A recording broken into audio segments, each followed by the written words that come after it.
মুম্বাইয়ে সাকিব খান আহত। ভারতে বরবাদ সিনেমার শুটিংয়ের সময় শুটিং সেটে আহত হয়েছেন ঢাকাই সিনেমার শীর্ষ নায়ক সাকিব খান। বরবাদ সিনেমার পরিচালক মেহেদী হাসান জানান, শুটিংয়ের সময় ফ্লোরের একটি দরজায় প্রচণ্ড আঘাত লাগে সাকিব খানের। চোখের ঠিক উপরেই এই আঘাত লেগেছে। এরপর নায়ককে দ্রুতই মুম্বাইয়ের একটি হাসপাতালে নিয়ে যাওয়া হয়। সেখানে সিটি স্ক্যান করানো হয়েছে। চিকিৎসকরা জানিয়েছেন, আপাতত ভয়ের কোনো কারণ নেই। সাকিব খান শঙ্কামুক্ত রয়েছেন।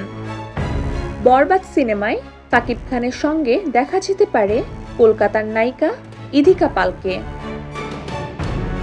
যিনি এই নায়কের সঙ্গে প্রিয়তমা সিনেমায় কাজ করেছিলেন।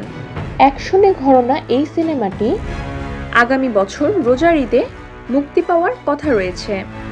সিনেমাটির বেশিরভাগ অংশের শুটিং হবে ভারতে।